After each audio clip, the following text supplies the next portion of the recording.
once our CCM came, okay, to Hyderabad. Then or a dinner we were discussing. Suddenly he got a call from chairman's office or MD's office. I have the message with me. At 3:30, I sent him a message. Hi Yash, can you quickly give me one page write up on how EPC companies? He replied with his write up at 5:48 a.m. In a real life case study of a cash budget assessment, that is number one, and a real life case study of monitoring, which is the actual cash flow, and benchmarking it against the budget which has been accepted by lenders. To understand the cash inflows and cash outflows, if I have clarity about the business model of the EPC as to what exactly the contract life cycle, starting from the first earnest money deposit that I make till the time my last bank guarantee and my retention money is released, real-time monitoring and risk mitigation. See, cash flow based financing brings with it real-time monitoring. This analysis can be done at a project level. It can be done at an order book level. It's not that difficult. Once we get to it, we'll see that this is much more scientific as compared to any other kind of assessment. Bill of quantity क्या होता है? Bill of quantity is a detailed, itemized description of what exactly this person has to do, defined at the very unit level. So ये सारे जो challenges हैं हमारे unbilled revenue के, project WIP के, सारे simplify हो जाएंगे. हर प्रोजेक्ट साइट पे एक किताब रखी होती है जिसका नाम होता है measurement book. This is what I call my net receivable. From this certified RA bill, this is the amount which should come in my stock statement. This is my debtors. ये वो क्रेडिट है जो मेरे bank account में आएगा. And with that the practical nuances of this particular component are, as a banker we must exercise significant control on the ageing. सारा काम हो जाएगा. ये मेरे को जितना पकड़ के रखते हैं, मैं उतना अपने सब कॉन्ट्रैक्टर को भी पकड़ के रखता हूँ. Now coming to an interesting part, which is the real life cash assessment. One very common query which lenders have is, why is this half of this is non-current and half of this is current, and whether it should be deducted from drawing power or not. And I have total outflows. I get my golden figure of surplus or deficit. Okay, SJ consultancy. I know him maybe right from 2020 or 2021, sometime like that, when I was a relationship manager. Okay, so we had an assignment given that time for a company called Max and all. Okay, then while sitting in my office, he came once and we met and we interacted. Okay, I'll tell you a little story. I think I mentioned it to others also. One of my while presenting it. So once our CCM came, okay, to Hyderabad. Then or a dinner we were discussing. Suddenly he got a call from chairman's office or MD's office. Okay, asking for a brief on unbilled revenue and work in progress. Okay, they wanted some clarity. So I was also on the dining table. Then I overheard that. But that CCM has not interested me any work on that. In fact, he asked the DGM of CCG branch, you work out on that and give me some inputs and all. But again, EPC has always been close to my heart. You all know it. Okay, EPC, I keep supporting them also in whatever the way possible. So I was also thinking about it. That time, this UBR was relatively a sort of new concept. Okay. And distinguishing between UBR, WP and all, I was deliberating and all, thoughts were going on in my mind. Then suddenly Yash came to my mind. That was at night 3:30 a.m.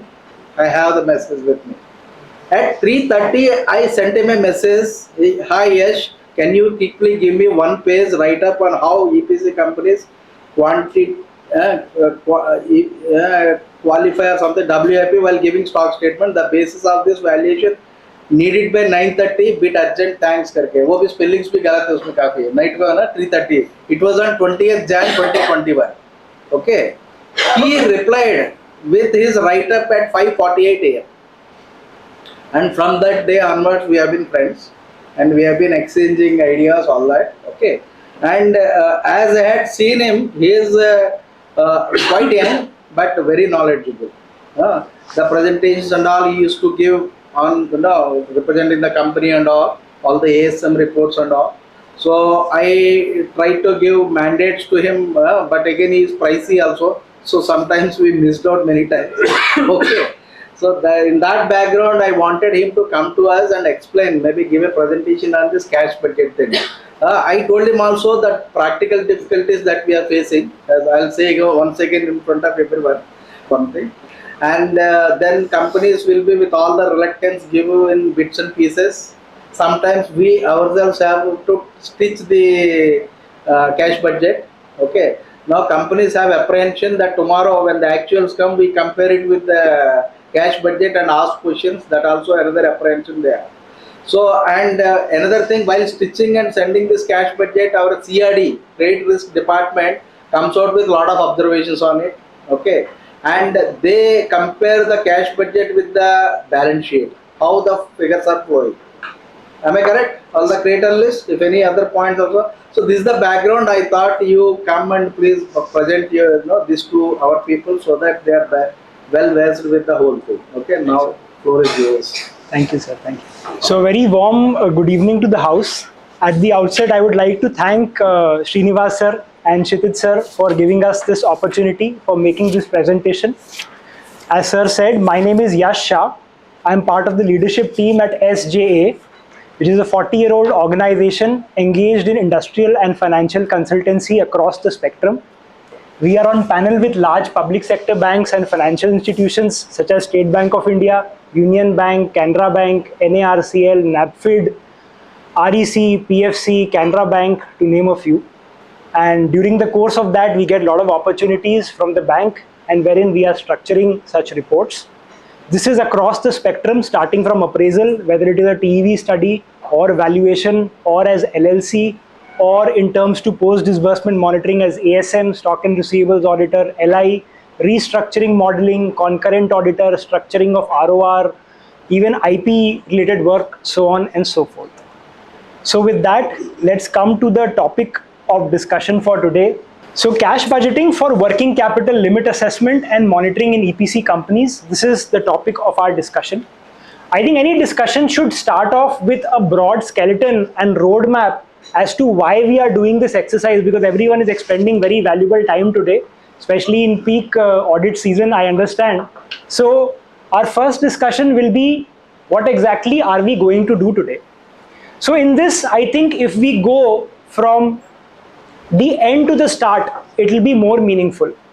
So right at the end, our discussion will culminate in a real life case study of a cash budget assessment, that is number one, and a real life case study of monitoring, which is the actual cash flow, and benchmarking it against the budget which has been accepted by lenders. These are, I think, the two primary application areas which arise out of this presentation. Now, to draw up any kind of cash budget, if we have clarity about certain things, I think half of the job will be done. The first is, what exactly are the major components of this cash budget? Now, to discuss the components of cash budget, because budget is nothing but the actual cash flow extrapolated into the future. So if we understand the cash flow statement, specifically, what are the items in the cash flow statement? What is the quantum of cash flow?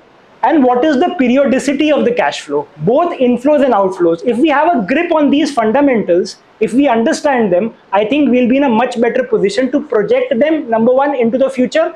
Number two, gather data points for benchmarking of actuals versus our budget. So I'll discuss the components of cash outflow, specifically the nature, quantum, and periodicity. I'll discuss the components of cash inflow. And now, as I said, cash budget comes from my cash flow statement. Cash flow statement has cash inflows and cash outflows. To understand the cash inflows and cash outflows, if I have clarity about the business model of the EPC as to what exactly the contract life cycle, starting from the first earnest money deposit that I make till the time my last bank guarantee and my retention money is released, if I have an understanding of everything, I think I'll be in a very good position to draw out this cash budget. So we'll discuss the business model of an EPC and then couple of introductory slides about cash budgeting and working capital management in EPC. So with that said, let's move ahead. Very fundamental question, I'll not take much time on this. Why is working capital management critical for EPC companies? Some very peculiar points. EPC, unlike manufacturing, is capital intensive and has long execution cycles, 2 years, 5 years, 6 years. So that kind of execution cycle is there. We have to maintain our working capital very in an efficient way to avoid a situation of number one, excess finance or a deficit of finance. Secondly, one very peculiar thing about EPC is that there's a large receivable cycle. It's not like I manufacture something, I raise an invoice, I get my payment. No. I have to implement my project over 3 years. I'll do work. Then there are certain predefined milestones at which I'm allowed to raise my invoice. Even after I raise my invoice, the independent engineer or the TPA of my contractee or the principal or the person who has given me the tender will come and we'll discuss this in more detail. What I want to emphasize is that it's a long process. Plus, most of the principals in our country are government or quasi-government organizations. That also further aggravates this payment cycle. There is a significant working capital lockup in WIP, and this I will take up in detail because this I understand is a major pain point for bankers. This component called project WIP, unbilled revenue, which appears in our stock statements. And to be honest, many EPC companies take these two clauses very casually. The kind of information which comes to us, the realizability, what exactly is this component is itself a very big question mark. Till when it will stay, we'll discuss all this in detail. But yes, this project WIP and this unbilled revenue is a challenge. As I said, 5 to 10 years is the implementation period. We have drawn out certain budgets on the zero date, assuming certain prices. These prices may be volatile. They may change. This will also further complicate my working capital management. And lastly, there's a high dependency on non-fund-based limits. This, as the lenders are aware, the dependence and the need because of the business model, the non-fund-based limit requirement in any EPC company, because they need non-fund-based at every stage, whether it is the bidding, whether it is performance, whether it is retention. So there is a high dependence on this non-fund-based limit. So these are the broad areas which make working capital management very critical in an EPC account. Coming to cash budgeting, some very simple things. Cash budgeting is nothing but assessing and monitoring working capital needs based on actual cash flows, as opposed to say a turnover based method or an MPBF based method which is derived from the balance sheet and income statement respectively. This comes from cash. Now there are voluminous amounts of accounting standards, auditing standards. We used to have our own accounting standards issued by the institute. Now we have converged with IFRS, Ind AS. One thing which I can tell you as financiers, the crux, the advanced accounting standards lay emphasis on two things. One is fair value, second is cash flow. For an accounting standard, a cash flow based presentation is more practical, more suitable for decision making as compared to an income statement based, because income statement is very subjective. Even IFRS acknowledges it is subjective. Cash flow is something which is not subjective. Cash can either come in or go out, nothing else. So cash budgeting. And why is this needed? A very important question, because our bank has taken that premier step in implementing this realistic. So there will be teething problems. But that does not mean that this approach is not correct. This approach is in fact more suitable. As we go through this presentation, we will realize it comes with certain challenges which we have to mitigate suitably. So first of all, it is needed because it has a project specific approach. I can have two EPC companies, both having a top line of 1,000 crores. If I try to assess their working capital requirement with a straight jacket MPBF formula or a turnover based formula, I will miss out the nuances associated with their contract. This 1,000 crore company may have implementation period of 2 years. It may have a mobilization, average mobilization advance in its contracts of 5%. It may have a retention deducted of 2.5%.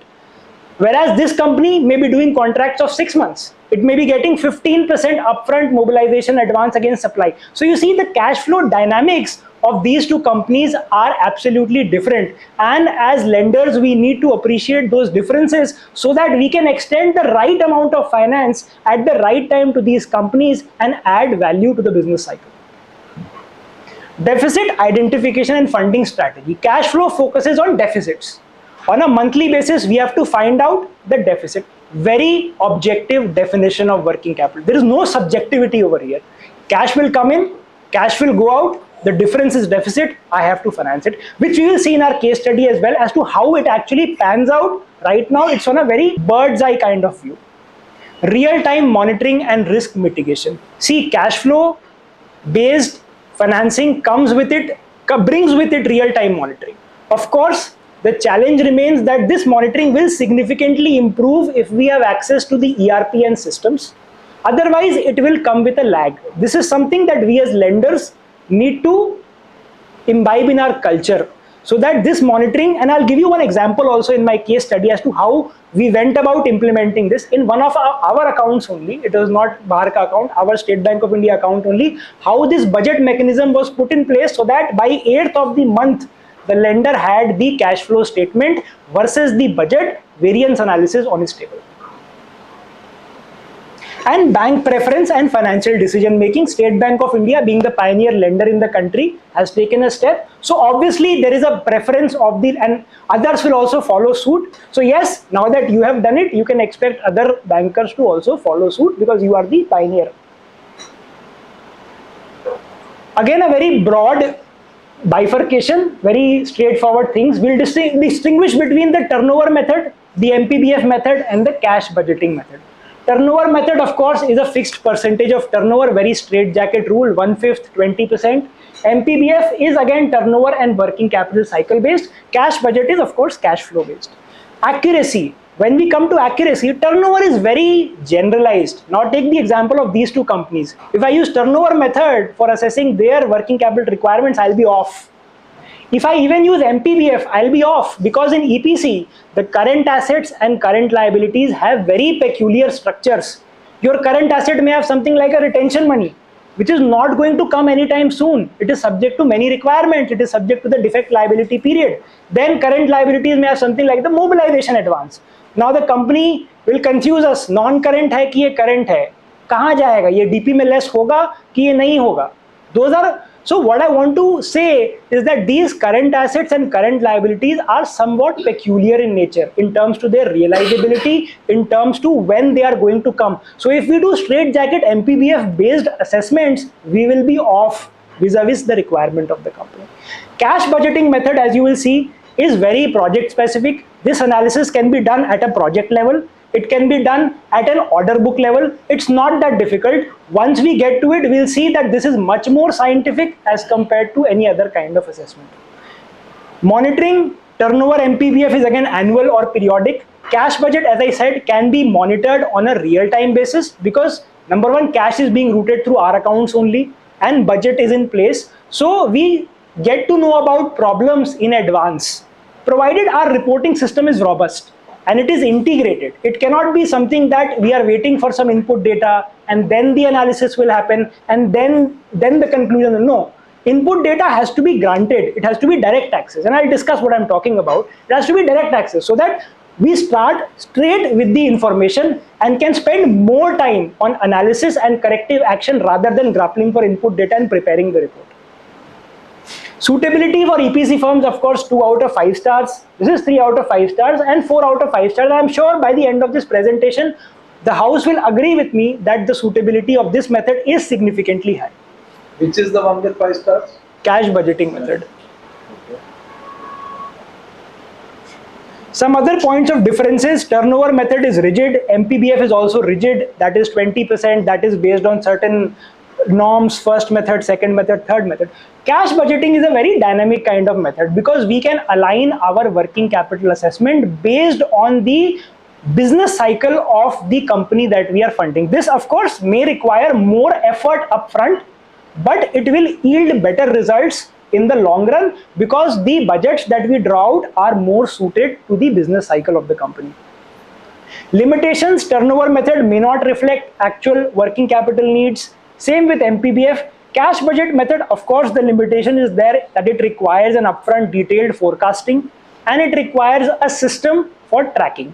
Otherwise, if we don't draw out the cash budget properly, which you will see in our example, the example that I'm going to take, the cash budget was drawn out in a very straitjacket kind of way. So the actuals were off by a significant amount, that you will see. But provided the budgeting exercise has been done in a scientific way and we have a robust monitoring system, then the results and outcome which you will get from this will be much more realistic, much more practical, and much more decision oriented. Now this is the most interesting part of my presentation, wherein I will discuss the business model of EPC. My primary focus here will be to throw light on the cash inflows and the cash outflows. At every stage, we will identify and isolate from where the cash is coming in and where the cash is going out. A good holding on this entire business model, cash budgeting will never be a challenge for us. So let's start our story, and I'm going to discuss the business model of EPC. What exactly is EPC? एकदम bare fundamentals, ताकि सारी चीजों को लेके clarity रहे. So the cycle in an EPC company begins on the zero date, wherein the contract is floated by the government department. Contract float हो गया. किसी भी कॉन्ट्रैक्ट में पार्टिसिपेट करने के लिए कंपनी को डिपॉजिट करना पड़ता है अर्नेस्ट मनी डिपॉजिट, ईएमडी, या कोई BG in lieu of EMD. Will not back out. If I back out it will have financial implications for me. तो यहाँ पे मैंने कैश आउटफ्लो कौन सा आइडेंटिफाई करा, या तो मैं उस ईएमडी को कैश में जमा करूंगा और I will deposit a margin with my bank to get that EMD. That is the first cash outflow that takes place in my project life cycle. Then, of course, technical bid is prepared, financial bid is prepared, evaluation takes place, and luckily, I say company A Limited is the example. A Limited gets the award. They'll be issued something called a letter of award or LOA, followed by a detailed work order. Now, this work order will have two very important things from the perspective of a banker. Number one will be, of course, the bill of quantity. Bill of quantity क्या होता है? Bill of quantity is a detailed, itemized description of what exactly this person has to do, defined at the very unit level. Bricks लगाने हैं तो कितने लगाने हैं, digging करनी है तो कितने cubic meter करनी है. Everything is defined in a very itemized kind of way, so we know what exactly we have to do. That is the bill of quantity, and I will correlate this with the progress also. ये सारे जो challenges हैं हमारे unbilled revenue के, project WIP के, सारे simplify हो जाएंगे. इसके बाद जो है सेकंड आउटफ्लो जो आता है, I am suppose to give a performance bank guarantee which is usually by way of BG. तो I will deposit a margin with my bank and have the PBG issued. This is my second outflow. अभी तक केवल outflow हुआ है, inflow कोई भी नहीं हुआ. अब देखिएगा इनफ्लो कितना डेफर्ड होता है, तभी ईपीसी को जो है डेफिसिट होता है और तभी उसको फाइनेंसिंग की जरूरत होती है. एलओए इशू हो गया, बीओक्यू. अब इंप्लीमेंटेशन विल स्टार्ट. इंप्लीमेंटेशन में if my contract term contains a mobilisation advance, mobilisation advance लेने के लिए भी मुझे एक बैंक गारंटी देनी पड़ती है. मैं फिर से उसका मार्जिन जमा करता हूं, मोबिलाइजेशन की बीजी का मैंने मार्जिन जमा करा. Now I will get a mobilisation advance. Mobilisation advance is nothing but an advance which is extended to the contractor to mobilise man, material, equipment and kick start the work at the site. So I kick start the work at the site and यहाँ पे मेरा पहला inflow होगा which will be my mobilisation advance. ये मेरा first inflow हुआ.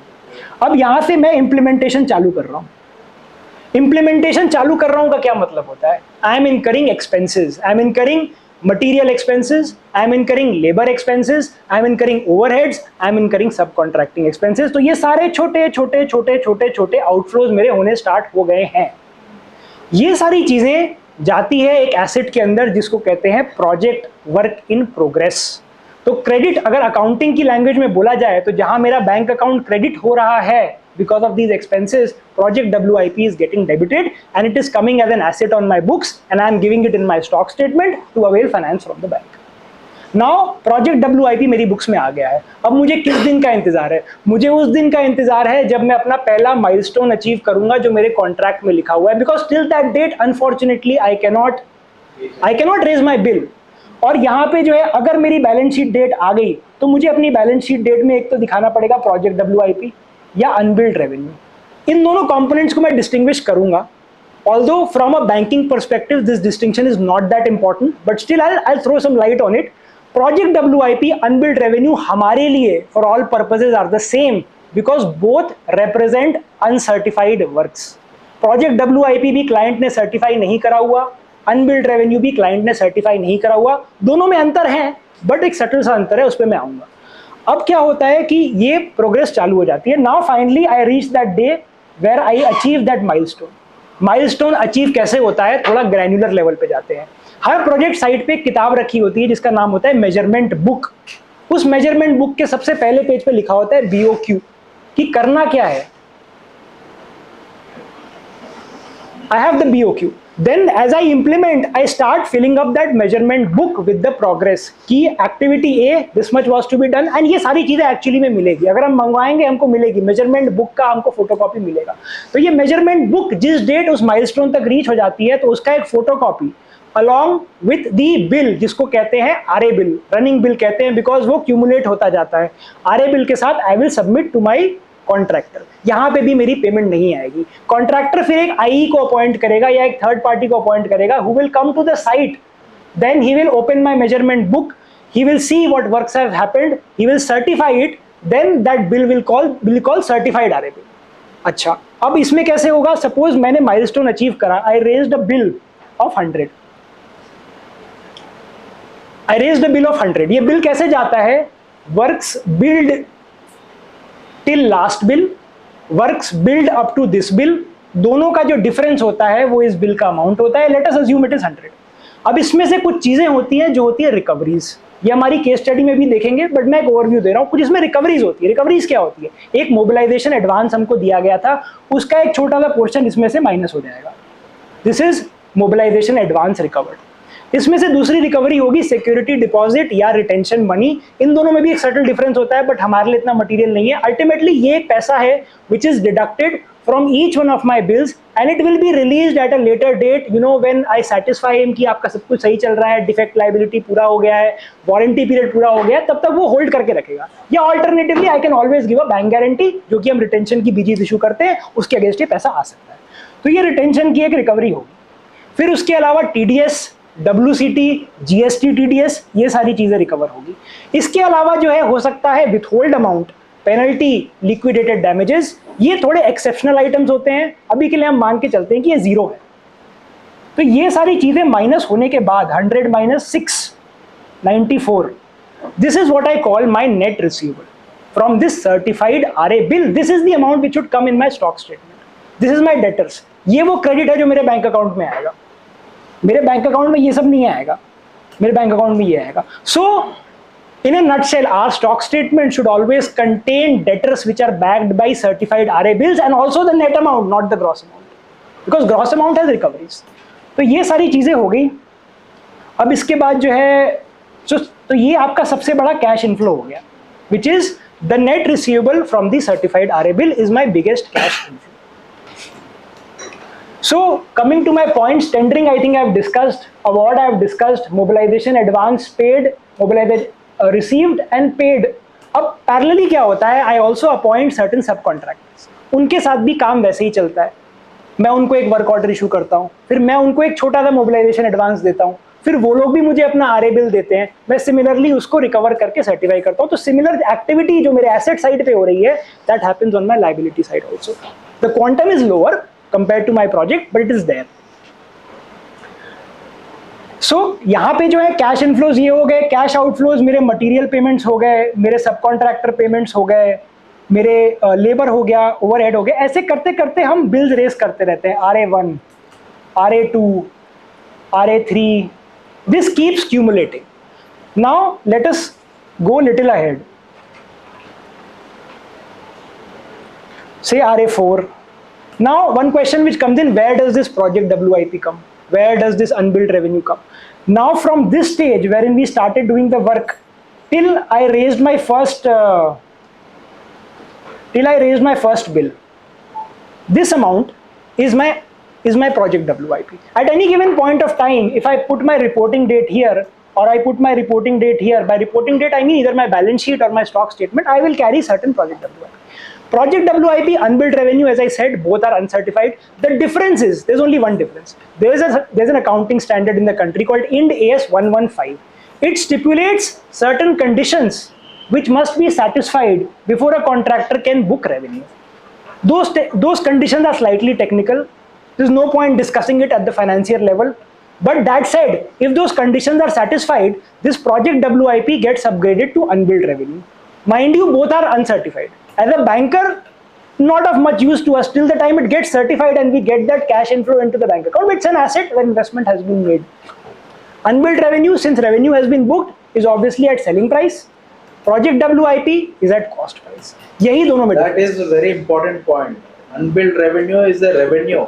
It's already booked as revenue in the books, and now the company is carrying that profit component. Already booked the profit component. So, and with that, the practical nuances of this particular component are, as a banker, we must exercise significant control on the aging. See, it is not possible for us to, we can do that assessment, but we can't do it. We can do it once in 6 months. We can do it once in 1 year. But on a day-to-day routine basis, it is very important to monitor the aging of this unbilled revenue project, because contractors have a very big tendency of parking all sorts of nonsense into these heads.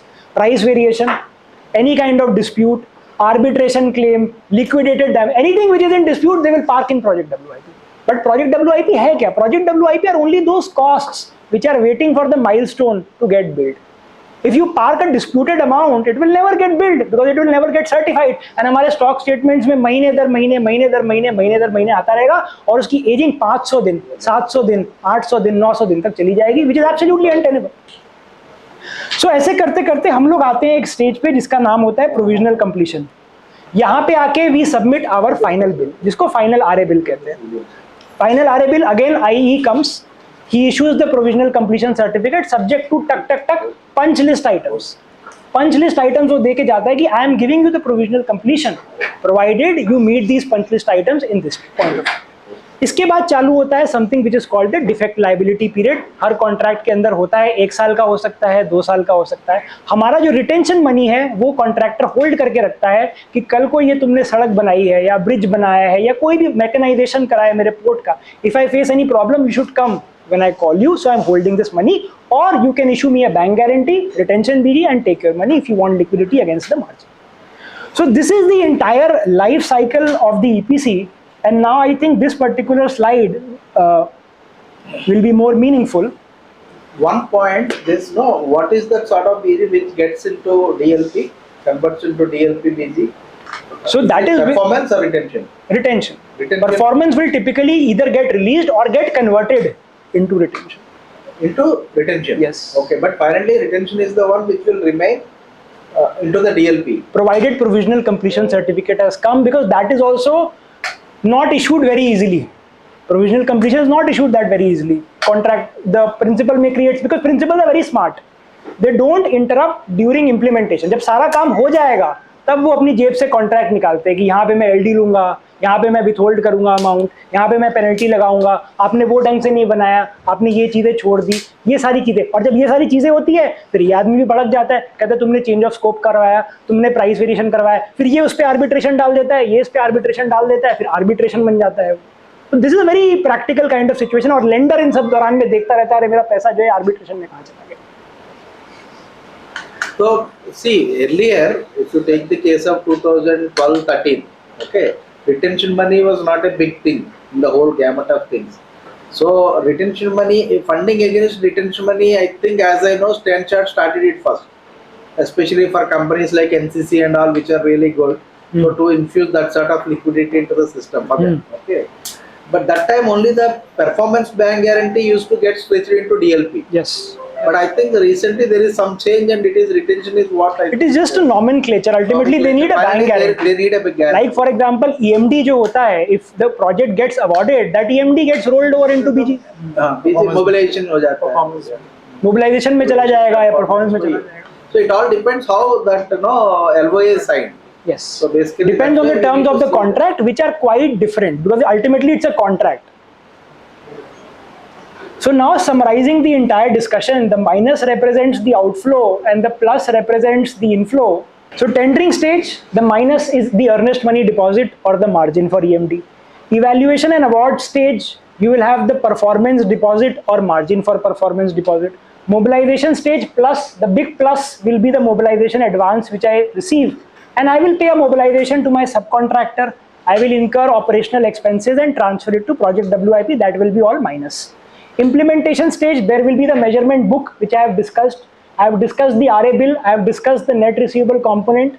We have understood how the mobilization gets adjusted: TDS, WCT, GST, TDS, retention, SD, LD, penalty, withhold amount. LD, penalty, withhold amount are basically the the pressure tactics of the principal, just to create pressure. You know, they don't want to invoke the BG, LD laga diya, या penalty लगा दी. LD is basically a quantified liquidated damages. Again, is coming from the Contract Act. Any time where you decide on the zero date that if this happens, then this much penalty I will apply. If you decide that in advance and you put it in the contract, it's called a liquidated damages. So this can be for anything. These are all extraordinary items. Coming to implementation stage outflows, I have discussed there are contractor RA bills which are on the same lines. Completion stage, I get the provisional completion certificate and the start of defect liability period. Post completion, my retention gets released, my SD gets released, even LD may get released. If I say, for example, LD has been imposed on me, if I go ahead, I rectify the situation to his satisfaction, it is possible my LD may also get released. And margin money for retention SD is paid so that I can release my retention. This is the entire business model of EPC. These are all the cash inflows. These are all the cash outflows. इसके अलावा कोई operational cash inflow outflow जो है वो EPC में नहीं होता है. So this is just a summarization. Component of cash inflows. Number one, biggest is mobilization advance. Number two, net receivable of certified RA bills. This is my cash inflow because this will get credited into my CC account or my escrow account. Release of retention security deposit when it comes. This is another major source of cash flow. Release of withhold amount or LD. This is another source of cash flow. Not that very operational, but yes, it is also there. Then when my EMD, margin release, miscellaneous receipts are there, this is also a source of cash flow. Cash outflows, mobilization advance to subcontractor, net payable of subcontractor RA bills, payment of subcontractor retention, because I am also parallelly holding retention from their bills. If my 5% is getting deducted, I am also holding 2.5%. तो जब ये मेरे पास आएगा तो मैं ये मेरे को जितना पकड़ के रखते हैं मैं उतना अपने सबकॉन्ट्रैक्टर को भी पकड़ के रखता हूँ. Payment of subcontractor withhold amount, LD, EMD, PBG, margin payments. Now coming to an interesting part, which is the real life cash assessment. For our example purpose, so this assessment can be done either at the project level or at the order book level, depending upon if we are giving a project specific limit or we are financing the entire EPC company. Let us assume a total project cost of 100 crores is involved with an implementation period of 2 years. Certain assumptions that we are taking is that 6% will be received as mobilization by us. 1% we will release to our subcontractor as mobilization advance. Retention will be 7.5%. TDS will be 2%. WCT will be 1%. These are broad assumptions that I have taken for the modeling exercise. Because ultimately it's a budget. This has not happened. I have to go into the past trend. I have to study the order book of the company to come out with these numbers. That on an average, yes, they are giving 5% as retention. On an average, yes, they are getting 7.5% as mobilization. So just revisiting my assumptions, which I discussed, order value, as I said, is 100 crores. Project duration is approximately 24 months, that is 2 years. 6% mobilization advance I will take upfront. 1% mobilization advance I will give to my subcontractor upfront. 7.5% retention money will get deducted from each of my RA bills. TDS 2%, WCT 1%, and these are some expense assumptions. Now, over here, these are assumptions. In an actual scenario, this will be passed. I will do my analysis of 5 years order book and I will find out these numbers. It's not that hard. Then using that, I will move on to my cash budget. So let's discuss the broad components. I think we can zoom out so that the components are more visible. So first thing is percentage completion. How much work am I doing every month? April 24 I did 5%. May 24 6%. This is again not that hard. I can either do a linear mapping if nothing else, or there is something called a Gantt chart which is prepared by each and every company for each and every project. Gantt chart shows me major activities and the timelines and milestones by which it is achieved. The best way to monitor any kind of project is a Gantt chart. We should always look at the Gantt chart when we are seeing whether the project is experiencing a time overrun or not. So based on all those things, we can map out what kind of percentage completion of this order can we expect every month? So 5, 6, 4, 5, 6, 0, 0. Maybe rain was there, some interruption was there, because of which the site was closed for 2 months. This is very much a practicality. So overall 48% of the project got implemented in this financial year. Now see billing, and this here you will see the timing difference and the deficit. I did 5% of work. Was I able to bill? No, because I did not reach that milestone. I did incremental 11% of work. How much was I able to bill? Nothing. Now I finally achieved my milestone here, 10%. I raise my RA bill along with photocopy of the measurement book to the contract. Contractee sends his IE, TPA to the site, TPA goes to all this takes time. All this takes lots of time. He goes to the site, he verifies everything physically, then he points out 10 deficiencies. I will come after 10 days, then they rectify the situation. Then ultimately he sees, okay, fine, whatever you have recorded in this measurement book is done. I hereby certify it. This is your billed amount till this bill. This was previous bill. This is the difference. These are the recoveries. This is your net receivable. I certify. Then this goes to the pay and accounts office. Then they process it, and then finally I get that credit in my account. Now, important thing to note here is that I have done 15% work. Billing is 10%. Where will this 5% go? Project WIP, unbilled revenue. Project WIP, if I have not met IND AS 115 criteria. Unbilled revenue, if I have met IND AS 115 criteria. Now, coming to the cash inflows, I will receive a 6 crore mobilization advance in my first month, which I will progressively adjust. I'll just expand these recoveries. Now this gross bill is nothing but the percentage billed multiplied by the order value. Say for example 10% billing I have done, 10 crores bill I have raised. Now recoveries will come. I'll just expand the recoveries. First is of course this 6 crores which was given to me upfront will get progressively adjusted against my bill. One very common query which lenders have is why is this half of this is non-current and half of this is current, and whether it should be deducted from drawing power or not. Now, companies who are accounting properly, and not everyone is accounting properly, companies who are accounting properly will park that portion of mobilization advance which is to get adjusted in the next 12 months as a current liability. And beyond that, whatever mobilization advance they have received, they will park it as non-current liability.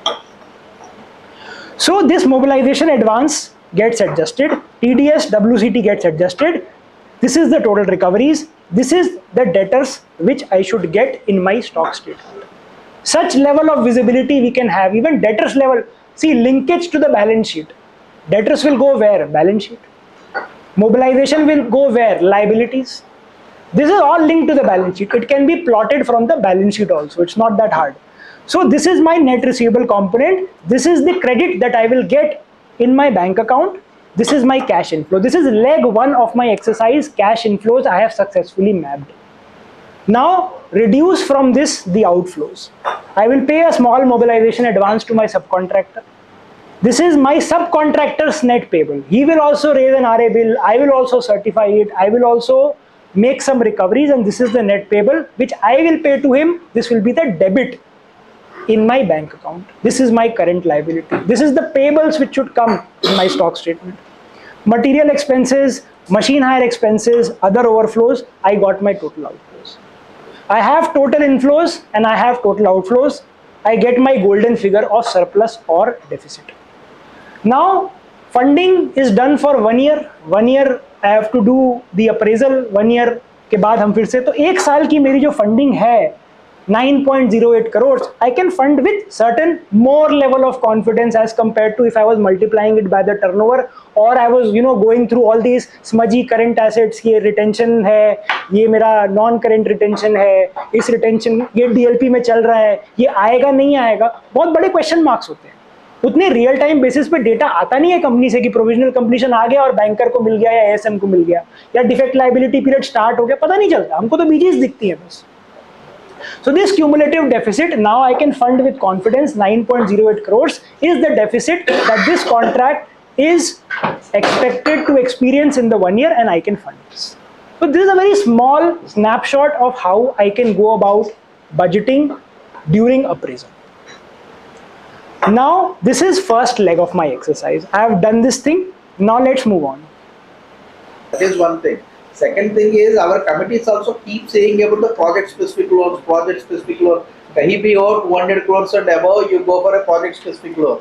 If you give project specific loan, no, इतना पूरा consolidate करके cash budget बनाने की जरूरत नहीं है. You will only look at that project. As long as your money is out, like no, you received it, project is closed. It's like 2 years, 3 years. Project specific limits are always good. It will be completely under control. Like अभी आपने जो देखा है, simple project specific है. The same thing if your company is handling 50 projects, everything has to be consolidated. It becomes like no a big picture. That's for the maintenance purpose. If you talk about the monitoring purpose, then it will become a headache. Yeah, even monitoring के लिए भी that's why EPC is a different ball game. हाँ वही. अगर 50 projects आए तो 50 loans मान के चलना पड़ेगा आपको. 50 loan accounts. हाँ. And you should have understanding of each project. कितना बीजेस दिया हुआ है, क्या प्रोग्रेस है, किस लेवल पे है, ईच प्रोजेक्ट के बारे में आपको आइडिया होना चाहिए. 50 CC account, 50 escrow account. It's not manufacturing type में है कि ऐसा नहीं है. EPC, that's why all these sessions and all now. Yeah. Just adding on to what Sir said, in Sir's branch only there was this account called PES. PS I was handling. Where company as a whole was there, and you took one project specific. Project specific. Each and every number would tally with the escrow account. We gave it their project specific as well as normal CC also. They got that FGD project NTPC ka. We gave a project specific limit there, and every month we used to compare what is the budget, what is the actual, what happened. A lot of questions we used to ask. So I'll just take this to the discussion at hand as to now once we have done this, and this will be a multi-project example. The first one was a single project. This will be a multi-project example. Now that we have the budget in place, what do we have to do month on month to be able to utilize that budget properly? सबसे पहले बनेगा एक project wise cash flow, and I'll show you that project wise cash flow. Then we'll have to consolidate it at the corporate level, because one company can have 110 project. जो example है उसमें 110 project है. 110 project का 110 inflow है, 110 outflow है. अब outflow जो है बहुत बार project specific होता है, बहुत बार corporate level पे होता है. तो जो कॉर्पोरेट लेवल का आउटफ्लो है that has to be apportioned on to the projects. See because projects are income centres. You can identify that this project generated this income, this project generated this expenditure, but जो corporate और regional office level के खर्चे हैं that will have to apportion. So that apportionment also will see will get a surplus deficit at the project level.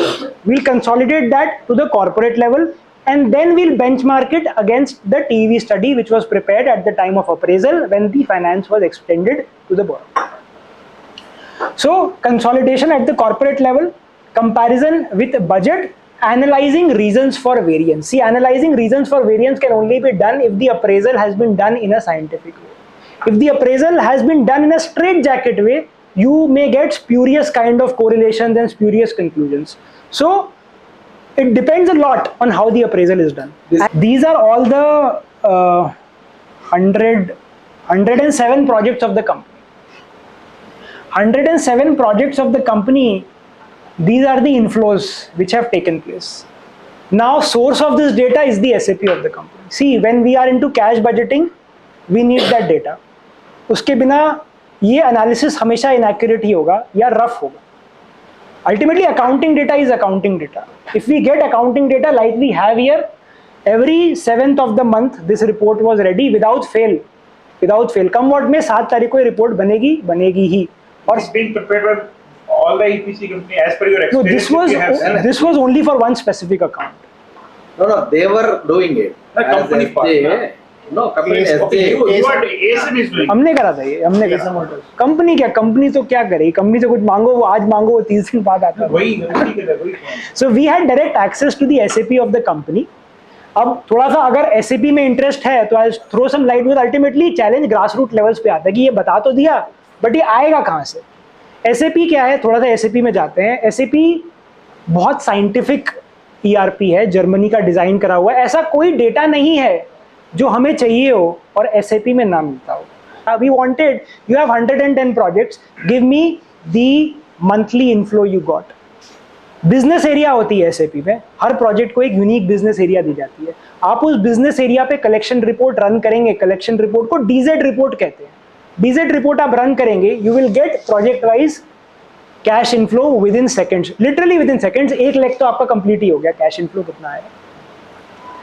इसके बाद इसमें कुछ escrow arrangements थे which were peculiar to this account, this is not something general. Escrow क्या होता था कि उसके एस्क्रो अकाउंट में पैसा हिट करते ही एक सर्टेन परसेंटेज किसी और को चला जाता था as per terms of the contract. तो उसको हटाने के बाद इनका जो शेयर बचता था for this period under analysis on a project wise level was this. Totals की अगर बात करें 215 करोड़ का जो है महीने में इनफ्लो आया। 97 crores went to the escrow partner and 117 crores was left with us।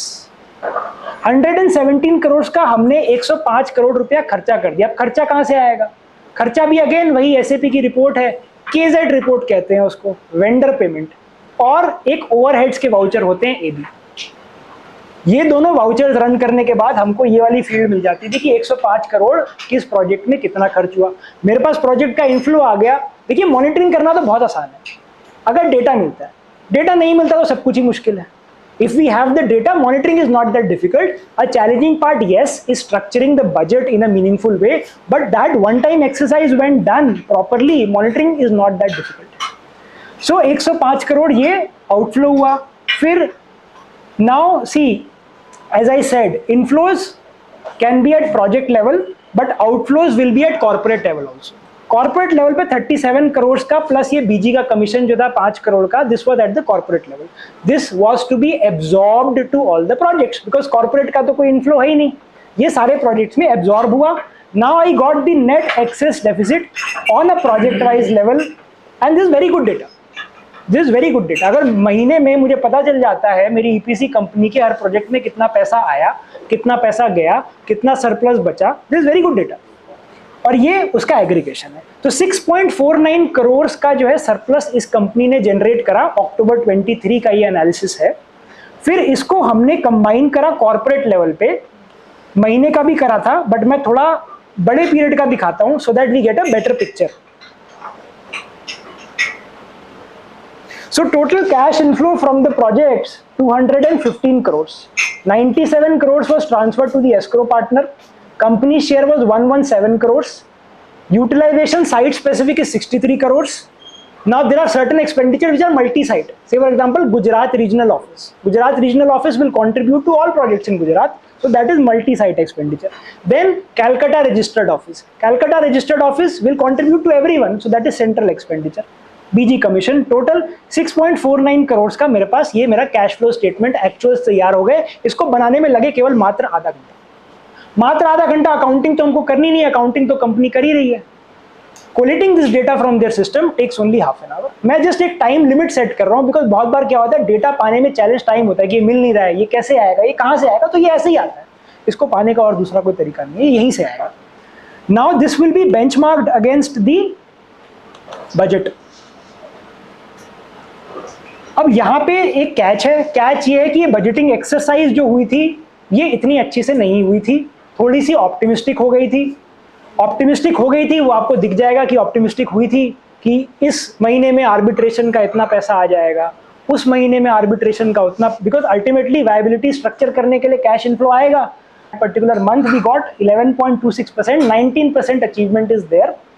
Reason अगर मेरे से पूछेंगे तो 60% थोड़ा ऑप्टिमिस्टिक था, that is the number 1 reason. Cash outflow भी ऐसा नहीं है कि आउटफ्लो करा, आउटफ्लो भी कम ही था, आउटफ्लो तो 14%। एंड फिर इसके बाद ये वही एनालिसिस है फॉर द मंथ। सो इसी को ड्रिल डाउन करा जा सकता है because this presentation is on a project level, we can put this in our bank format level also कि this much was the gross bill, this was the recoveries, this was the TDS, this was the WCT, that is also not that big a challenge. यहाँ पे एक project wise snapshot पे थोड़ा ज़्यादा focus था because projects bank ने थोड़े Apple pick करे हुए थे, कुछ प्रोजेक्ट्स में एस्क्रो अरेंजमेंट्स थे जिससे बैंक को इतना कैश फ्लो नहीं जनरेट होता था, तो बैंक ने कहा था फ्रेश बीजीज मैं जिन प्रोजेक्ट के लिए दे रहा हूँ आप उनके ऊपर मॉनिटरिंग थोड़ी ज़्यादा रखो, और जो चले आ रहे हैं प्रोजेक्ट्स पीछे से जिसमें कुछ एस्क्रो अरेंजमेंट्स है उस पर मॉनिटरिंग कम रखिएगा। So this is a broad benchmarking exercise which was done against the cash budget, and broadly how to achieve it on a monthly basis. So with that we come to the end of this session. Thank you so much for sparing your valuable time. If you want, you can share a feedback because we do conduct these sessions very regularly. State Bank, we are doing it for the first time, but very frequently we are doing in Union Learning Academy, Canara Staff Training College, even SBI Staff Training College once we went, but branch I think second or third time this exercise is being done. You can share your feedback, and I have bonus content. There should be some incentive for feedback. So I will send a bonus content to everyone. That will be the Excel cash budget, and some incentive should be there. This is a scannable thing. We can take 2 minutes for this. I hope you are able to scan properly. Maybe I should zoom this a bit.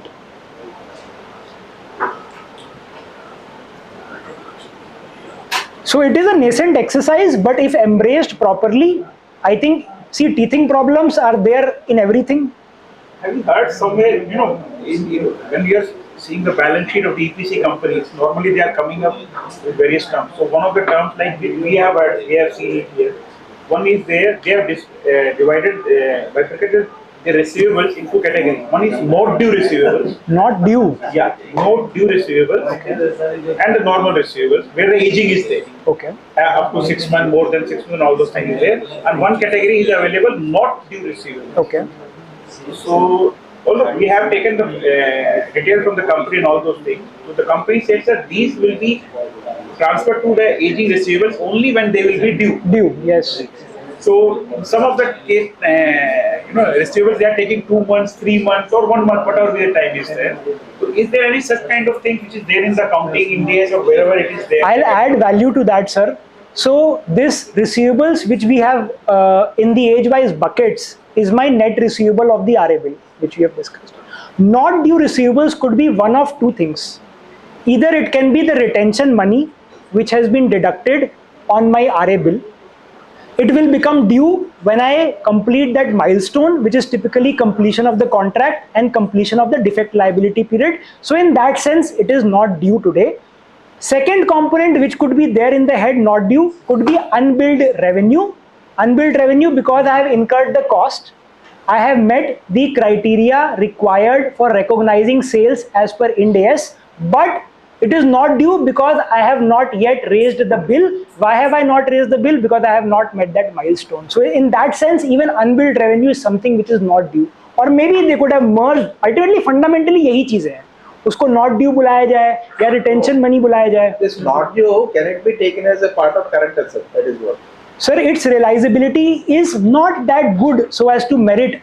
Either we can do one thing. See, not due, bank क्या कर रहा है आज की Not bad, but not due. It's not. If it is unbilled revenue, maybe we can.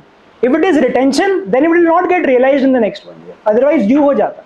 Bank आज की date में क्या कर रहा है? बहुत सारी हमारी ब्रांचेस जो EPC का करती हैं काम, वो रिटेंशन मनी को फंड कर रही हैं, provided it is due in the next 1 year. Yes, as per policy we are allowed to do so. Otherwise, same in this 1 year में तो वो हम चेक करते हैं उन अकाउंट्स का जो है एक तो प्रोविजनल कंप्लीशन होना चाहिए हमारे पास. तो further drill down of not due component is required. हमने किया है उसमें एक्शन में एक था. Maybe a good action point. But they did not provide us the Breakup. aging of other unbilled bill, whether it will be realized within the next 1 year or not. So how did we classify it as a So we non-current? classified it as non-current. Non-current. Non-current, and we have taken the data that out of this not due receivable, how much amount has been realized and when करके वो data लिया. So ये अभी से ये याद रखिए. That is one thing. And one more thing, Yes. may not be related to EPC. Let us say a company has given credit of 90 days. Okay. Okay. So while capturing the receivables, do they have to capture it? Calculation part जो aging जो है from the date of invoice or from the date of due? So this is a very classic question, in fact, which comes everywhere, not just in EPC. It's very fundamental, but So let's talk about accounting first. Accounting में mostly companies या तो SAP use कर रही हैं या छोटी companies tally use कर रही है. I'm sure हमारे mostly सब borrowers SAP यूज कर रहे होंगे. आप ये शायद जो आपका ये क्वेश्चन है, यही जस्टिफिकेशन वहां से था कि sir I can not do the, बोला मेरा एजिंग तब स्टार्ट होगा when this will become due. Until then, नहीं, वो it is तो not due. EPC, even manufacturing also, that is somebody has given 90 days due credit. Okay. तो receivables जो capture करता है aging उसका, ड्यू डेट क्या है? Let us hear from him. Yeah. So, in a practical business scenario, always a credit period is there. मेरी जब मैं SAP मॉड्यूल के अंदर अपना कस्टमर का मास्टर क्रिएट करता हूँ, it asks me how much credit do you want to extend. मैं वहाँ पे लिखता हूँ 30 डेज, 60 डेज या 90 डेज. मेरी जो एजिंग रिपोर्ट निकलेगी SAP में से हमेशा ड्यू डेट से निकलेगी. But as bankers and across all banks, one thing everyone is very clear about, that for the purpose of cover period we will always calculate it from the bill date, never from the due date, because due date तो बड़ा subjective है. मैं 120 कर दूंगा, मैं 150 कर दूंगा. So invoice date से. Definitely invoice date. There is no question कि हम लोग इनके उसमें पढ़े हैं कि ये कब ड्यू होने वाला है. That is just a way of adjusting and increasing it. additional cover period that cannot be allowed. So from the date of invoice. Absolute. And बहुत सारी बैंकों की पॉलिसी में लिखा हुआ है. Yes. Subjectivity आ जाती है. Because I had a fight with one company on this point. As a banker, we should always insist, and our policies, not only our bank, almost all the banks very clearly, SRA का भी जो SOP है, ASM का भी जो SOP है, even internal जो SOPs है, वो हमेशा कहते हैं कि debtors always to be taken from the bill date. अब तुमको 90 दिन क्रेडिट देना है, तुमको 120 दिन क्रेडिट देना है, that is your call. That is okay from the DP angle. But from the balance sheet compiling, how do they take Sir, it? balance sheet will always be from when the bill becomes due, and the due will be disclosed in the notes to accounts, because accounting does appreciate, see, finance and accounts हमेशा दो different चलेंगे. Accounting को हमेशा true and fair पे ज़्यादा रहेगा, finance को हमेशा कैश इनफ्लो आउटफ्लो में ज़्यादा इंटरेस्ट रहेगा. इनको ट्रू एंड फेयर में होता है, तो ये लोग हमेशा बैलेंस शीट जो है ड्यू डेट से ही बनाएंगे. They will never make it from the. So there will always be difference in the stock Definitely, statement and absolutely, that is the absolutely. fundamental Credit period का difference thing. रहेगा. Or if somebody asks me, you should be able to explain this. Balance sheet में it will be from the due date, whereas stock statement में हमें लेना चाहिए from the invoice date, bill date.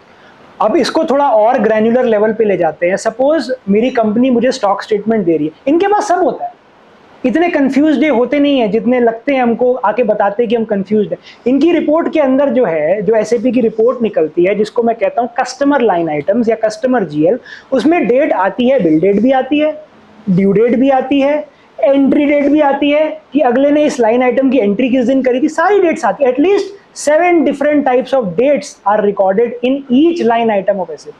तो इतने helpless ये है नहीं कि हमको ये नहीं पता, हमको वो नहीं पता. वो ठीक है, data is there. But yes, our skill is कि डेटा जब नहीं भी मिल पा रहा है हमको, उस सिनेरियो में हम कितना रियलिस्टिक असेसमेंट करते हैं, that is again our skill. Because data हमेशा नहीं मिलता है, that is the fact of life. नहीं मिलता ना यार, 3 महीने तक हमारी लड़ाई रहेगी. इन दैट केस हम जो एवरेज क्रेडिट पीरियड है वो लेस कर सकते हैं उसमें. See, when we are seeing most of these companies, like this retention money is deducted at each stages. Yes. Suppose during a project life cycle, at every milestone they are raising some invoice. Yes. Some particular amount is being deducted with every bill. Absolutely. Retention money. Absolutely. So suppose there are hundreds of projects are going on. Okay. They are issuing invoices. Like in one of the cases, I have got around thousands of invoices are there. With every invoices, they have deducted some retention money for. Right. ठीक है. So how I am asking from the company side, how they are keep tracking. Suppose I have asked him, you kindly give me the aging wise. I want the aging of this retention money. Okay. So they said, sir, it's not possible Okay. because these invoices have been issued at every milestone, and there are hundreds of projects are going on and thousands of invoices, and every invoices this has been deducted. So what we are doing, we are parking all this retention money at one particular for the project wise. वो एक ही जगह करते जा रहे हैं. ठीक है. बोला I cannot give you the invoice wise या aging और रिटेंशन की एजेंसी दे रहा हूँ, तो बचे हुए अमाउंट नहीं, next 12 months में जो due आएगा ना, वो उसका जब वो डेबिट का वो उससे हमारा क्या पड़ेगा इसमें? मैं इसमें ऐड करता हूँ सर, उससे सारी चीज़ें क्लैरिफाई हो जाएगी. सबसे पहले तो वो देना इसलिए नहीं चाह रहा कि वो जैसे ही आपको वो एजिंग दे देगा, आप उस पर कवर पीरियड लगा के उसकी आधी रिटेंशन हटा दोगे. So that is the reason why is not giving. ठीक है, एक वो पॉइंट है, that's there, but we are not giving the DP also against retention. ठीक है. DP भी नहीं है. नहीं, सिंपल, वो बैलेंस शीट कैसे बनाएगा? विदाउट डेटा तो रहेगा ही. So for retention, I think as sir very rightly pointed out, for us debtor के लिए bill raise से कितना टाइम पास हो गया, that is relevant. But retention के लिए मेरे लिए ज्यादा जरूरी डेटा वो है कि ये रिटेंशन कब ड्यू होगा. तो बैलेंस पीरियड पे मुझे फोकस करना चाहिए rather see suppose RA bill, let us take example, मेरा ही एग्जांपल, RA बिल 1 में सपोज 2 रुपए रिटेंशन कटा, RA बिल 2 में 2 रुपए कटा, ऐसे कटता गया साल भर। ये 2 रुपए का कोई मीनिंग ही नहीं है। मीनिंग है ये 2 रुपया आएगा कब? तो मुझे वो बैलेंस पीरियड पे फोकस करना चाहिए कि मेरा एक्सपेक्टेड, अब यहाँ पे आता है कॉन्सेप्ट एक्सपेक्टेड कंप्लीशन। जब हम एक्चुअली एनालाइज करते हैं, से फॉर एग्जांपल अगर मुझे कहा जाता है कि रिटेंशन मनी को वैल्यू करना है, this exercise again we carried out in one assignment for SARG, we were asked to value current assets which included retention money. Our model over there was very simple. हमने निकाला कि ये सबसे पहले जो प्रोजेक्ट है, should I open that model? I think उससे ज़्यादा insight मिलेगा if we have the time, or we can take it up orally. तो I'll just discuss. So तो उसमें हमने मॉडल ऐसे बनाया कि जितना भी रिटेंशन मनी था, हमने उसकी पहले प्रोजेक्ट की स्टेटस निकाली। प्रोजेक्ट स्टेटस निकाली, contractual start, contractual completion, extension of time, ये तीनों चीज़ें मिल गई, और वर्क डन, कितना काम हो गया है, कितने टाइम में होना चाहिए था, उसके बेसिस पे हमने डेट कैलकुलेट करी एक्सपेक्टेड कंप्लीशन, जो कि करी जा सकती है बड़ी आराम से। अगर 1 साल में काम मुझे कोई करना था और मैंने 10 महीने के एंड पे एक सर्टेन परसेंटेज करा है, सपोज 50% करा है, तो बैलेंस करने में कितना मुझे टाइम लगेगा वो किया जा सकता है। और बड़े प्रोजेक्ट्स के लिए गैंट चार्ट ले लिया था। तो अल्टीमेटली नेट एक एक्सपेक्टेड कंप्लीशन की हमने डेट निकाली थी। अब क्या है, अब रियलाइजेबिलिटी की बात आ गई है। अभी अकाउंट रनिंग नहीं है, अब इसका वैल्यूएशन करना है, पता लगाना है कि रिटेंशन से पैसा आएगा कितना। नॉर्मल गोइंग कंसर्न में इतना फर्क नहीं पड़ता, बट हमको देखना है कितना पैसा आएगा। तो एक एक्सपेक्टेड कंप्लीशन के बेसिस पे कितना टाइम बचा है, जितने भी रिटेंशन मनी जहां पे नंबर 1 प्रोविजनल कंप्लीशन आ चुका था, नंबर 2 कोई विथहोल्ड अमाउंट, कोई LD, बिकॉज अगर किसी प्रोजेक्ट में LD पेनल्टी विथहोल्ड अमाउंट है, that is an indication that the client is somewhere not satisfied, he is in a mood off creating controversy. ये सारी चीजें पता चलती है कॉरेस्पॉन्डेंस को पढ़ के। एक कॉरेस्पॉन्डेंस फाइल होती है हर प्रोजेक्ट की, अगर वो मंगवाई जाए और पढ़ी जाए तो पता चल जाएगा कि मेरा पैसा कहाँ फंसने वाला है। जैसे फॉर एग्जांपल इनकी बुक्स में एक अनबिल्ड रेवेन्यू खड़ा था 600 करोड़ का। 600 करोड़ का एक अनबिल्ड रेवेन्यू खड़ा था, वो 4 साल पहले भी खड़ा था, वो कह रहे थे आ जाएगा, 4-5 साल बाद भी वो नहीं आया, वो खड़ा था और one fine day right of होना पड़ा। बट कॉरेस्पॉन्डेंस जब देखी गई तो काफ़ी क्लियर था, क्लाइंट ने 20 पेज का कॉरेस्पॉन्डेंस भेजा था कि आपने ये काम करे हैं, इसमें ये सारे डिफेक्ट्स हैं, आप जब इस डिफेक्ट को रेक्टिफाई करेंगे तब हम आपके इस बिल को सर्टिफाई करेंगे, तब ये आपका अनबिल्ड रेवेन्यू प्रोग्रेस करेगा इस डेटर्स। तो coming back to the point, retention money की जो रेजिडुअल पीरियड होती है, that is much more important from a finance perspective. Ultimately हमको फंड करना है।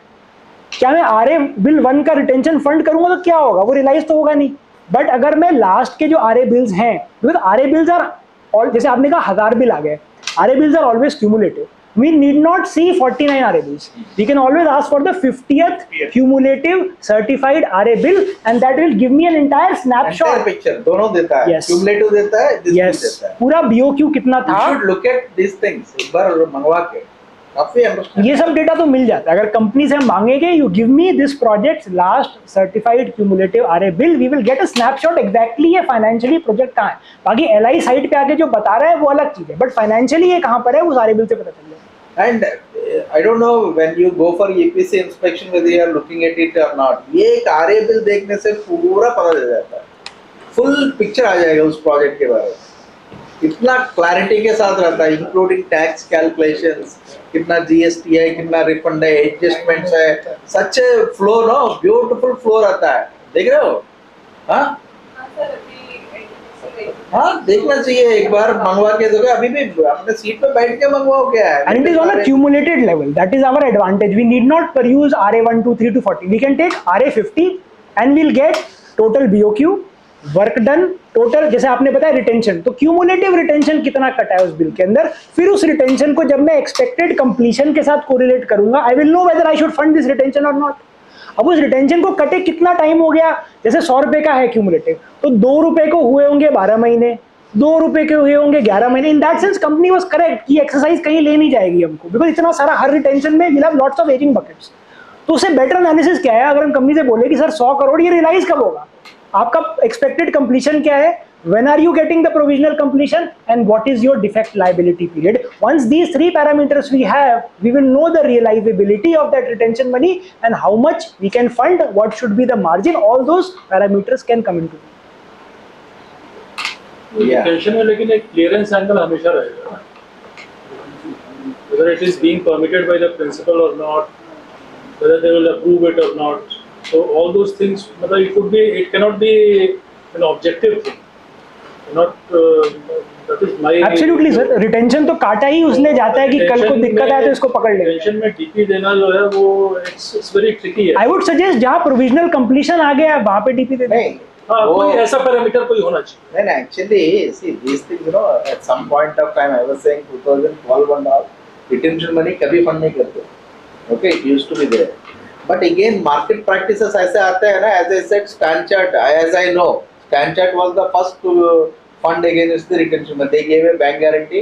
बड़ा प्रोजेक्ट अगर होता है, अगर बड़ा प्रोजेक्ट हो, अब कोई किसी का 1000 करोड़ का टर्नओवर है और वो से 25 करोड़ 30 करोड़ 40 करोड़ का प्रोजेक्ट कर रहा हो, सोलर ईपीसी हो, तो उसमें तो retention working out is very difficult. लेकिन किसी का अगर 1000 करोड़ का हो, उसके 4 ही काम चल रहा है, तो then it is very easy. Yeah, but one point I say here, all teams which are handling EPC, if you can really do it, जो भी अपना sanction limits है ना, उनको general limit से project specific में convert कर दो, उसी limit को। तो जब भी कोई project आता है, you tell if it is fitting in our उनका requirement is within our limits, बोलो बाकी सब खाली करो, मैं project इस project को fund करूँगा and you will ease out your work। ये जो बोल रहे हो ना पूरा कंपनी का 50 प्रोजेक्ट सब देखना वो सब बंद हो जाएगा। You will anyway look at the company because finally company is the one which will honour the repayment but you will have more control. ये कर सकते हो, देख लो जो भी ईपीसी कंपनीज है, बड़ा कंपनीज है तो 2-3 प्रोजेक्ट रखो, पूरा लिमिट एग्जॉस्ट करो एंड काफी कंट्रोल आएगा उसमें। ठीक है, मैं इसमें सर एक पॉइंट ऐड करता हूँ जो सर ने रेज करा कि रिटेंशन मनी का हम प्रैक्टिकली क्या कर सकते हैं। तो सर के ही इनफैक्ट सर्विस ऑफिसर थे, he gave us a request in the report, you take all the retention money which the company is showing, you give me the project name, you tell me the status of the project, you calculate an expected completion for the project and you classify into bucket। but then उन्होंने फिर कहा था कि data मैं दिलवाऊंगा, इसके लिए आप मेरे को ये करके दो। so from that report onward, if you see Max Infra report, every report had that analysis कि retention money is total इतना, next 12 months में इतना आना है, which is backed by the provisional completion certificate only। otherwise तो फायदा नहीं है। सर ने कहा it is subjective, आज प्रोजेक्ट चल रहा है, कल उसने काम करना बंद कर दिया, सबसे पहले गर्दन वो रिटेंशन मनी की पकड़ेगा, फिर वो एलडी और लगाएगा, फिर वो विथहोल्ड और करेगा, वो पेनल्टी और लगाएगा। So once this provisional completion is there with us, तो विजिबिलिटी रिटेंशन मनी की रियलाइजेबिलिटी की सिग्निफिकेंटली बढ़ती है। Retention money is generally post completion only. Yes, post completion plus DL. Defect liability period post completion. Yes. And generally in any EPC, specifically construction contract, the retention period or the defect liability period would be 2 to 3 years. Yes. So during the implementation stage, there is no reason that any retention money would be due in 12 months. Absolutely. During the implementation stage, retention money of any project would not be allowed in the DP again. That is true. That is true, sir. But there are BG तो DP की बात नहीं हो रही ना। Any time you have issued BG for retention money and payback of retention defect money. Liability period की बात कर हाँ तो डिफेक्ट लायबिलिटी पीरियड के लिए BG दे दोगे तो retention money है ही नहीं, फिर DP की बात ही नहीं होगी। So any project which is currently ongoing, you will never give DP again back retention money. हाँ तो जिले का पैसा हुआ है काफी बीजी नहीं तो project है ना, यही नहीं, बाकी टेंशन वाली होता रहेगा बीजी नहीं तो They would never be in EPC or defect liability period less than 1 year. Never would be. So post implementation वो पैसा जो है वो 8% का चल रहा है, 9% बीजी तुम्हारा 1%। only saying implementation period will never have availability. सब डिफरेंस है। It will only be after the implementation. Sir इसमें मैं ऐड करता हूँ, this depends on the project Number also. of projects, how much they are handling, someone is handling. Milestone based retention payment, then it is different. जैसे अगर अपना example लें, अपनी Calcutta commercial branch में एक अकाउंट है जो सोलर ईपीसी करता है, काफ़ी बड़ा अकाउंट है, मॉड्यूल के 1-2 सप्लायर्स में आता है, वो हमारी कमर्शियल ब्रांच में है। इनके जो प्रोजेक्ट्स होते हैं उसमें रिटेंशन कटता है, यस, बट जो सप्लाई मॉड्यूल, बिकॉज मॉड्यूल में क्या है, सप्लाई का कंपोनेंट होता है और इरेक्शन का कंपोनेंट होता है। सप्लाई इज मोर वैल्यूबल, वो मॉड्यूल को लाना, और इरेक्शन इतना बड़ा पार्ट नहीं होता। तो कॉन्ट्रैक्ट पे भी डिपेंड करता है, although yes a general rule of thumb वही है जो आपने बताया, बट स्टिल 20-30% केसेस ऐसे भी होते हैं जहाँ पे रिटेंशन मनी सप्लाई के अगेंस्ट भी रिलीज हो जाता है जब सब्सटेंशियल सप्लाई कंप्लीट हो गई। Depends on the contract. That's what you have to understand the business model, उसके हिसाब से करना है। Any other questions? हमने काफी टाइम लिया है इनका। अरे नहीं सर, आप ऐसे क्यों? So all done. So now on we are fully hands on with EPC, you know? हाँ, पूरा टीम, हाँ, चलो पेंशन के तो सेटिस्फेक्शन दिख रहा है, हाँ, समझ में आ गया अभी करके. Good, good, good. Thank you so much, Yash. Sir, it was a pleasure, sir. Thanks for the opportunity. No, you spent so much of time. I don't know, you would have, flown all the way from Bangalore just to, take Danny, this sir, we always love session. the interaction, in fact. Yeah, of course. नहीं, I do have a residence in GK too. तो वैसा नहीं, I keep traveling a lot. तो अच्छा लगता है, sir. See this? A small token from our side, nothing big.